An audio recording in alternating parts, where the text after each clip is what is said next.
बिस्मिल्लाहिर्रहमानिर्रहीम। Class I am your physics teacher. Mechanics की course का सेकंड चैप्टर डिस्कस कर रहे थे जिसका नाम था पार्टिकल डायनेमिक्स। पार्टिकल डायनेमिक्स में हम मोशन को स्टडी करते हैं और मोशन की डिपेंडेंस देखते हैं एक्सटर्नल फोर्सेस पे कि उस पर कौन कौन सी एक्सटर्नल फोर्सेस एक्ट कर रही हैं। तो आज भी हम ऑब्जेक्ट्स की मोशन को स्टडी करेंगे। ये हमारे पास ऑब्जेक्ट हैं जिनकी मोशन होगी, उनकी मोशन को स्टडी करेंगे और हम देखेंगे कि इन पे कौन कौन सी फोर्सेस एक्ट कर रही हैं। बेसिकली हम जो आर्टिकल पढ़ने जा रहे हैं ये न्यूटन के सेकंड लॉ की एप्लीकेशन है। अब हम देखते हैं कि आर्टिकल में हमने पढ़ना क्या है। Discuss motion of two bodies attach to the end of a string. दो बॉडीज़ हैं जो कि किसी धागे के साथ बंधी हुई है। That passes over a frictionless pulley, जो कि एक पुली के ऊपर से पास हो रहा है। दो बॉडीज़ हैं जो कि किसी स्ट्रिंग से बंधी हुई है। स्ट्रिंग क्या होना चाहिए? इनएक्सटेंसिबल होना चाहिए। और जो पास किससे हो रहा है? एक फ्रिक्शनलेस पुली से पास हो रहा है। हमने इसकी मोशन को डिस्कस करना है। अब जो बॉडीज़ हैं, एक जो है वो वर्टिकली है और जो दूसरी जो है वो हॉरिजॉन्टल सरफेस पे पड़ी हुई है। एक बॉडी जो है वो वर्टिकल नीचे की तरफ मूव कर रही है, दूसरी जो है वो हॉरिजॉन्टल स्मूथ सरफेस पे पड़ी हुई है। अब हमने इसकी मोशन को डिस्कस करना है। हम देखेंगे कि इस पे कौन कौन सी फोर्सेस एक्ट करती हैं। इनकी फोर्सेस, इस बॉडी पे लगने वाली फोर्सेस को देखेंगे। देन हम एक्सेलरेशन की वैल्यू फाइंड करेंगे और टेंशन की वैल्यू फाइंड करेंगे। टेंशन जो है वो भी एक फोर्स होती है। हमारे पास ये कोई भी ब्लॉक है जिसका मैस क्या है m1। इसका वेट क्या होगा? वेट क्या होता है? W=mg। अब मैस हमारे पास m1 है तो हम m1 को जब d के साथ मल्टीप्लाई करते हैं तो ये किसके बराबर आ जाएगा? वेट के। वेट भी एक फोर्स होती है। F=W=mg। एक बॉडी पे उतनी फोर्स लग सकती है जितना उसका वेट होता है, तो हम कह सकते हैं कि वेट भी एक फोर्स होती है। इसका वेट हो गया m1g। अब ये बॉडी और ये बॉडी दोनों एक धागे से बंधी हुई है और धागा या स्ट्रिंग जो है वो इनएक्सटेंसिबल होना चाहिए और वो एक फ्रिक्शनलेस पुली के ऊपर से पास हो रही है। इस पुली के पास कोई फ्रिक्शन नहीं है, फ्रिक्शन की फोर्स इसने एक्सर्ट नहीं करनी। अब हम देखते हैं कि हमारे पास दूसरी बॉडी है जिसका मैस क्या है? m2 है। अगर हम इसको g के साथ मल्टीप्लाई कर दें तो ये हमारे पास क्या हो जाएगी? वेट की फोर्स हो जाएगी जो कि डाउनवर्ड एक्ट कर रही है। और हमें पता है कि अगर कोई भी बॉडी है, अगर वो किसी धागे के साथ बंधी हुई है तो क्या होगा कि उस धागे में एक तनाव की कैफियत पैदा हो जाती है, तो उसके अंदर एक फोर्स पैदा हो जाती है। उस फोर्स को हम टेंशन की फोर्स का नाम देते हैं। तो इस ऑब्जेक्ट का वेट जो है वो डाउनवर्ड डायरेक्शन में है और इस पर एक फोर्स लग रही है, टेंशन की फोर्स, जो कि अपवर्ड डायरेक्शन में है। एक इस पे इसके वेट की फोर्स है जो कि डाउनवर्ड है। दूसरी इसकी कौन सी फोर्स है? टेंशन की फोर्स है जो कि अपवर्ड डायरेक्शन में है। इसमें एक्सेलरेशन प्रोड्यूस होगा। एक्सेलरेशन प्रोड्यूस होगा तो एक्सेलरेशन की जो डायरेक्शन है वो डाउनवर्ड है। अब इसमें क्या होगा? इसमें भी हमारे पास टेंशन प्रोड्यूस होगा और टेंशन की डायरेक्शन जो है वो इस तरफ होगी। अब क्या होगा? बॉडी का वेट जो है वो डाउनवर्ड एक्ट कर रहा है, इस बॉडी का वेट जो है वो भी डाउनवर्ड एक्ट कर रहा है। इस वेट को कौन सी फोर्स बैलेंस कर रही है? टेंशन की फोर्स। इस वेट को कौन सी फोर्स बैलेंस कर रही है? नॉर्मल की फोर्स। अगर कोई भी ऑब्जेक्ट है, अगर वो किसी सरफेस पे पड़ा हुआ होता है, उसका अगर वेट जो है वो डाउनवर्ड डायरेक्शन में है, उस पर एक नॉर्मल में फोर्स होती है जो कि अपवर्ड डायरेक्शन में होती है, जो कि वेट की फोर्स को क्या करती है? बैलेंस करती है। उसी की वजह से बॉडी जो है वो बैलेंस की पोजीशन में होती है। अब हम देखते हैं कि इस ऑब्जेक्ट पे कितनी फोर्सेस लग रही हैं और इस ऑब्जेक्ट पे कितनी फोर्सेस लग रही हैं। क्योंकि हम पार्टिकल डायनामिक्स की बात कर रहे हैं, हम मोशन को स्टडी करेंगे, बट हम देखेंगे कि इस पे एक्सटर्नल कौन कौन सी फोर्सेस एक्ट कर रही हैं। अगर हम इस बॉडी की बात करें तो इस पे इसकी वेट की फोर्स है जो कि डाउनवर्ड डायरेक्शन में है। हम उसको कह सकते हैं कि ग्रेविटेशनल फोर्स होगी। ये एक फोर्स है जो कि नॉर्मल की फोर्स है जो कि अपवर्ड डायरेक्शन में है। इसमें नॉर्मल की फोर्स नहीं होगी, इसमें टेंशन की फोर्स होगी जो कि वेट की फोर्स को इक्वल करेगी। अगर कोई ऑब्जेक्ट किसी सरफेस पे पड़ा हुआ होता है तो ये अपने वेट की फोर्स नीचे लगाता है और वो सरफेस जो है एज ए रिएक्शन उस पर फोर्स लगाती है, जिसको नॉर्मल की फोर्स n बोला जाता है, जिसकी डायरेक्शन जो है वो अपवर्ड होती है। इस ऑब्जेक्ट पे फोर्स लग रही है डाउनवर्ड, दूसरी फोर्स लग रही है अपवर्ड और तीसरी फोर्स कौन सी लग रही है? टेंशन की फोर्स। अब हम इसकी बात करें, इसमें फोर्स नीचे की तरफ लग रही है इसकी वेट की वजह से। दूसरी फोर्स अपर डायरेक्शन में है, वो टेंशन की फोर्स है, जिसके मैंने यहाँ पे एरो से भी शो किया हुआ है। यहाँ पे दो फोर्सेस हैं, एक टेंशन की फोर्स, दूसरी इसकी वेट की फोर्स। यहाँ पे एक नॉर्मल की फोर्स है, वेट की फोर्स है, और टेंशन की फोर्स है। तो अब हमने क्या करना है, डिस्कस करना है इसकी मोशन को। तो सबसे पहले हम फोर्सेस को देख लेते हैं कि कौन कौन सी फोर्सेस इस पर एक्ट कर रही हैं। अगर हम देखना चाहें फ्री बॉडी डायग्राम पर फर्स्ट ब्लॉक, हम फर्स्ट ब्लॉक के लिए फोर्सेस को कैलकुलेट करना चाहते हैं कि फर्स्ट ब्लॉक पे कौन कौन सी फोर्सेस एक्ट कर रही हैं। अगर हम इस ब्लॉक पे लगने वाली नेट फोर्स देखना चाहें तो हमें पता है कि बॉडी रेस्ट में है। इसका मतलब है कि ऊपर की तरफ लगने वाली एन फोर्स जो है वो बैलेंस हो रही है नीचे की तरफ लगने वाली W=mg फोर्स से। इट मीन्स कि ये वाली फोर्स इस फोर्स के साथ क्या हो जाएगी, कैंसिल हो जाएगी। तुम्हारे पास सिर्फ एक फोर्स बच जाएगी, टेंशन की फोर्स। तो नेट फोर्स हमारे पास क्या बच गई, टेंशन की फोर्स। और हमें पता है कि नेट फोर्स क्या होती है, F=ma। According to Newton second law net force क्या होती है, F=ma। और हमारे पास मैस m1 है तो हमने m1a पुट कर दिया। m1a किसके बराबर आ गया, टेंशन की फोर्स के इक्वल आ गया। इसको हमने इक्वेशन नंबर 1 का नाम दे दिया। इस ब्लॉक पे 3 फोर्सेस लग रही थी, 2 फोर्सेस एक दूसरे के इफेक्ट को कैंसिल कर रही थी। तो नेट फोर्स सिर्फ और सिर्फ टेंशन की वजह से थी, तो इसलिए नेट फोर्स सिर्फ और सिर्फ टेंशन के इक्वल आ गई। अब हम देखना चाहते हैं कि for free body diagram for second block पे कितनी फोर्सेस एक्ट कर रही हैं। बड़ा सिंपल सा है, किसकी वेट की फोर्स डाउनवर्ड है और टेंशन की फोर्स अपवर्ड है।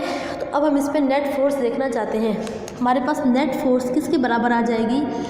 अब देखें कि बॉडी नीचे की तरफ मूव कर रही है। क्या इस तरह तो नहीं हो रहा ना कि धागा बॉडी को ऊपर की तरफ खींच के जा रहा है, या स्ट्रिंग की वजह से बॉडी ऊपर को मूव कर रही है, बॉडी नीचे को मूव कर रही है। इट मीन्स कि m2g जो है इसकी वैल्यू ज़्यादा है as compare to tension. m2g क्या है, इसकी वेट की फोर्स है, उसमें से हम टेंशन की फोर्स को माइनस करेंगे। मैंने m2g पहले क्यों लिखा है, क्योंकि वेट की फोर्स जो है वो ज़्यादा है और टेंशन की फोर्स क्या है, कम है। तो हम ज़्यादा में से कम को माइनस करेंगे। तो m2g माइनस t, ये हमारे पास नेट फोर्स आ गई। किस पे लगने वाली, सेकंड ब्लॉक पे लगने वाली नेट फोर्स हमने कैलकुलेट कर ली। अब हमें पता है कि नेट फोर्स क्या होती है, F=ma। तो हमें पता है कि अब हम सेकंड ब्लॉक की बात कर रहे हैं, तो हम m की जगह पे m2 पुट कर देंगे। तो हमारे पास एक्सप्रेशन क्या बन जाएगा, नेट फोर्स की जगह पे मैंने क्या लिख दिया, m2a। मैंने अपने से नहीं लिखा, मैं न्यूटन का सेकंड लॉ यूज़ कर रही हूँ, जिसका फॉर्मूला है F=ma। m2a=m2g minus t। ये m2g कहाँ से आया है, इसकी वेट की फोर्स जो कि डाउनवर्ड डायरेक्शन में है, ज़्यादा है। तो इसमें से हम टेंशन की फोर्स को क्या कर रहे हैं, माइनस कर रहे हैं, जो कि अपवर्ड डायरेक्शन में है। तो ये हमारे पास इक्वेशन 2 हो गई। अब हमने क्या करना है, एक्सेलरेशन। उन्होंने बोला है कि आपने डिस्कस करना है इसकी मोशन को। तो हम यहाँ पे एक्सेलरेशन की वैल्यू फाइंड करेंगे और साथ में टेंशन की वैल्यू भी फाइंड कर लेंगे। अगर हम ऐड करें इक्वेशन 1 और 2 को, अगर हम ऐड करें तो वहाँ से हम एक्सेलरेशन की वैल्यू फाइंड कर सकते हैं। इक्वेशन 1 की पहले दोनों राइट हैंड साइड प्लस कर दें और उसकी फिर लेफ़्ट हैंड साइड भी प्लस कर दें आप। तो क्या बनेगा, m1a, इसमें आप ऐड करें m2a को, m1a प्लस m2a, ये लेफ़्ट हैंड साइड हो गई। और राइट हैंड साइड पे क्या था, t था, इस t को आप इस साइड पे प्लस कर दें, m2g minus t plus t। तो आपने क्या किया, इन दोनों साइड्स को क्या कर दिया, ऐड कर दिया। दोनों इक्वेशन को ऐड करना है, जस्ट सिंपल सा मेथड है, आप खुद कर लेना। यहाँ से a जो है वो कॉमन आ रहा है, तो a बाहर आ गया, m1 प्लस m2 = m2g। यहाँ से अब a की वैल्यू फाइंड कर देंगे, तो m2g divided by m1 plus m2 आ जाएगी। आपके पास एक्सेलरेशन की वैल्यू आ गई, बट आपने किसकी वैल्यू फाइंड करनी है, टेंशन की। अगर आप a की वैल्यू को इक्वेशन 1 में जाके इस जगह पे पुट कर दें तो आपके पास किसकी वैल्यू आ जाएगी, टेंशन की।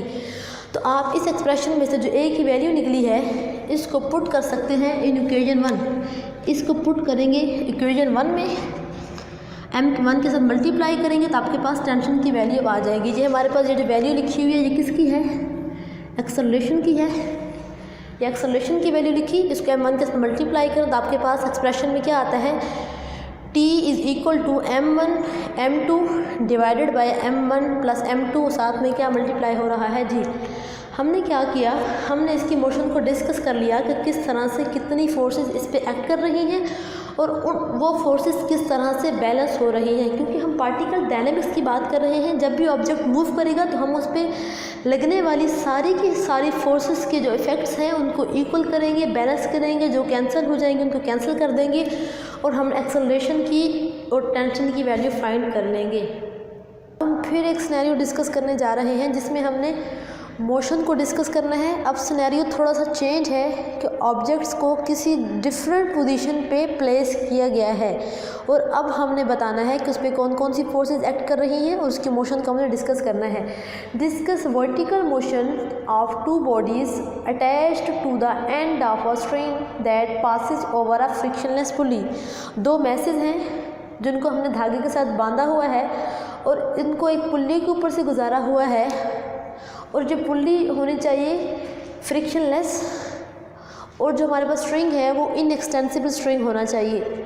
और अब हमने इसकी मोशन को डिस्कस करना है कि इस पर कौन कौन सी फोर्सेस एक्ट कर रही हैं और किस तरह से एक्ट कर रही हैं। हम फिर फोर्सेस को डिस्कस करने जा रहे हैं क्योंकि हम पार्टिकल डायनेमिक्स की बात कर रहे हैं। तो पार्टिकल डायनेमिक्स में जब भी कोई ऑब्जेक्ट मूव करेगा तो उसकी मोशन की डिपेंडेंस देखेंगे कि उस पर एक्सटर्नल कौन कौन सी फोर्सेस एक्ट कर रही हैं। अब इन द सेम वे अब हम यहाँ पर भी यही देखेंगे कि इस पर कौन कौन सी फोर्सेस एक्ट कर रही हैं। अब बॉडी का जो मोशन है वो वर्टिकल है। पिछले सिनेरियो में हमारे पास एक बॉडी जो थी वो हॉरिजॉन्टल सरफेस पे पड़ी हुई थी, दूसरी जो थी वो वर्टिकली थी, बट अब यहाँ पे दोनों की मोशन क्या है, वर्टिकल के अलॉन्ग है। हमने क्या करना है, डिस्कस करना है इसकी मोशन को। अब हम कहते हैं हमारे पास दो मैसेज हैं M1 एंड M2। अब हमने मैस एक लेना है बड़ा, तो हम कहते हैं कि M2 जो है हमारे पास ग्रेटर देन M1 है और इसको हमने एक इनएक्सटेंसिबल स्ट्रिंग से बांधा हुआ है और उसको एक पुल्ली के ऊपर से गुजारा हुआ है। पुल्ली फ्रिक्शनलेस होनी चाहिए और इस सारी की सारी चीज़ को हम नाम देते हैं एटवुड मशीन का। और अब हम डिस्कस करते हैं कि इसमें किस तरह से फोर्सेस जो है वो बैलेंस होती हैं। तो आपको पता है कि इसका मैस M1 है, अगर हम उसको G के साथ मल्टीप्लाई कर दें तो जो इसका वेट बन जाएगा और वेट जो है वो फोर्स होती है वो किस डायरेक्शन में है, डाउनवर्ड डायरेक्शन में है। अगर हम यहाँ पे भी देखें तो यहाँ पे मैस M2 है, इसको जब हम G के साथ मल्टीप्लाई कर देंगे तो इसकी डायरेक्शन क्या होगी, वो भी डाउनवर्ड होगी। अब M2 ग्रेटर है और M1 क्या है, स्मॉलर है। जब M2 ग्रेटर है तो ये नीचे की जाने मूव करेगा, जब ये नीचे की तरफ मूव करेगा तो इसकी वजह से ये वाला ऑब्जेक्ट जो है वो वर्टिकली अपवर्ड मूव करेगा। ये डाउनवर्ड मूव करेगा तो ये ऑब्जेक्ट जो है वो वर्टिकली अपवर्ड मूव करेगा। अगर हम टेंशन को देखें तो टेंशन यहाँ पे किस डायरेक्शन में होगी, अपवर्ड डायरेक्शन में होगी। अगर हम यहाँ पे भी टेंशन देखें तो टेंशन क्या होगी, अपवर्ड डायरेक्शन में होगी। फोर्सेस कौन कौन सी लग रही हैं, इस ऑब्जेक्ट पे वेट की फोर्स लग रही है और साथ में टेंशन की फोर्स लग रही है और इसका जो एक्सेलरेशन है वो डाउनवर्ड डायरेक्शन में है। अगर हम इसकी बात करें तो इस पर भी फोर्स लग रही, दो फोर्सेस लग रही हैं, एक उसकी वेट की फोर्स जो कि डाउनवर्ड डायरेक्शन में है, कि टेंशन की फोर्स जो कि अपवर्ड डायरेक्शन में है। अब हम क्या करेंगे, हम फोर्स कैलकुलेट करेंगे इस बॉडी पे, देन हम फोर्स कैलकुलेट करेंगे इस बॉडी पे, फिर हम एक्सेलरेशन की वैल्यू फाइंड कर लेंगे एंड टेंशन की वैल्यू फाइंड कर लेंगे। Free body diagram for first block. हम फर्स्ट ब्लॉक के लिए देखना चाहते हैं कि उस पर कौन कौन सी फोर्सेज एक्ट कर रही हैं।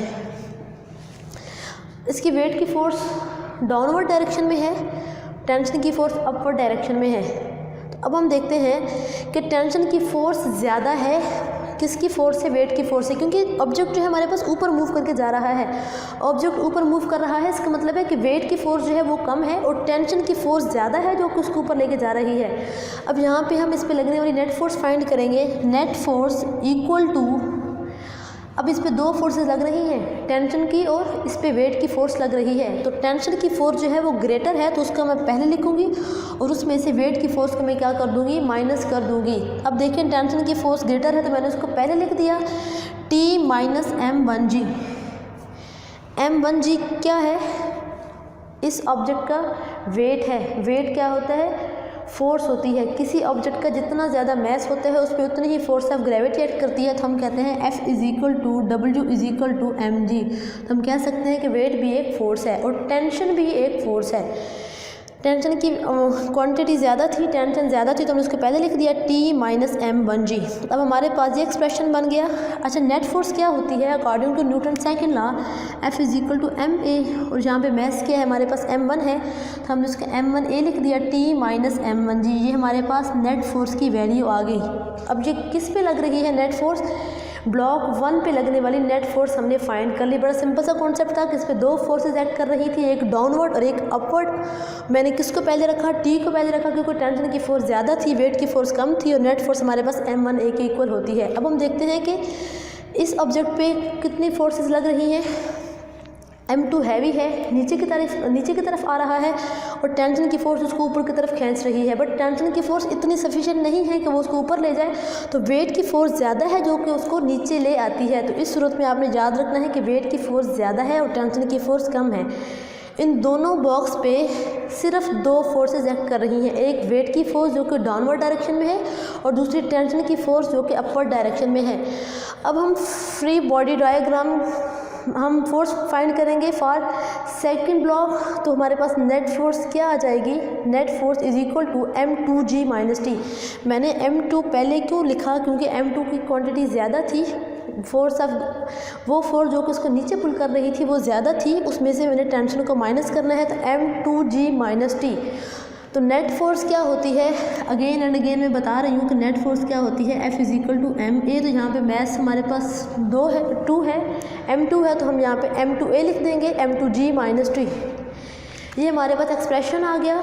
किसके लिए हमने नेट फोर्स फाइंड कर ली, सेकंड ब्लॉक के लिए हमने नेट फोर्स फाइंड कर ली, जिसमें m2g की वैल्यू ज़्यादा थी और t की वैल्यू क्या थी, कम थी।